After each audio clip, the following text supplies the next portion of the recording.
শহীদ আবু সাইদ, শহীদ ওয়াসিম, শহীদ মুক্ত, শহীদ রাব্বি সহ বাংলাদেশ জাতীয়তাবাদী ছাত্র দলের যে 142 জন নেতা কর্মী ও সমর্থক শহীদ হয়েছে, সেই সকল শহীদদের স্মরণে বাংলাদেশ জাতীয় ছাত্র দল কেন্দ্রীয় শহীদ মিনারে তাদের স্মরণে মোমবাতি প্রজ্বলনের মাধ্যমে আলোয় আলোয় স্মৃতি সমুজ্জ্বলের কর্মসূচি পালন করে থাকে।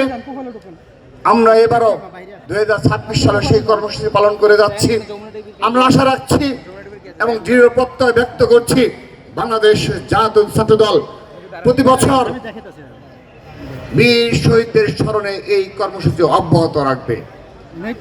আমরা গভীর শ্রদ্ধা ভরে স্মরণ করছি যারা গণতান্ত্রিক বাংলাদেশ বিনির্মাণে এবং বাংলাদেশের স্বাধীনতা সার্বভৌমত্ব রক্ষায় নিঃস্বার্থভাবে সেই জুলাইয়ের শুরু থেকেই সে আগস্টের 5 তারিখ পর্যন্ত অকুতোভয় চিত্তে শুধুমাত্র রাজধানী ঢাকায় নয়, সমগ্র বাংলাদেশে ফ্যাসিবাদের বিরুদ্ধে লড়েছিল।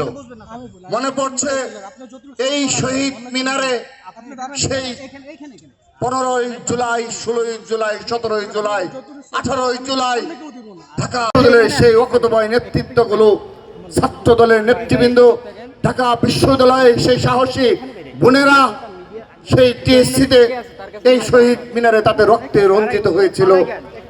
আমরা তাদের স্মরণ করছি, তাদের অবদানকে স্মরণ করছি, শ্রদ্ধা ভরে স্মরণ করছি। আমরা কখনো তাদেরকে ভুলে যেতে দেব না। আমরা শুধু নিজেরা ভুলে তাদেরকে স্মৃতিতে স্মরণ রাখবো না। আমরা কখনো এই বীর শহীদদের এবং সেই আমাদের শহীদ সেই যোদ্ধাদের কখনো ভুলে যেতে দেব না। আমরা সেই কর্মসূচি যে পর্যায়ে থাকি না কেন আমরা অব্যাহত রাখবো। সেই সাথে একটি প্রতিজ্ঞা করছি, বাংলাদেশ জাতীয় ছাত্র দলের অসংখ্য নেতাকর্মী গুম খুনের শিকার হয়েছিল এবং সর্বশেষ জুলাই আগস্ট গণঅভ্যুত্থানে 142 জন নেতাকর্মী ও সমর্থক শহীদ হয়েছে। অসংখ্য নেতাকর্মী পঙ্গুত্ব বরণ করেছে। এখনো চিকিৎসাধীন অনেক ছাত্র দলের নেতাকর্মী রয়েছে। আমরা ছাত্র দলের পক্ষ থেকে তাদের রক্তের বদলা নেওয়ার প্রতিশোধ নেওয়ার জন্য আমরা জীবিত রয়েছি।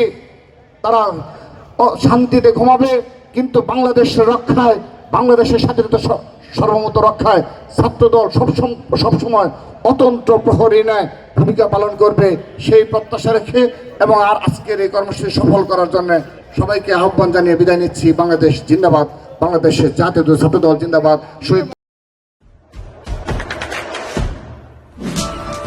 দেশে দেশে সবার সাথে দ্য নিউজ।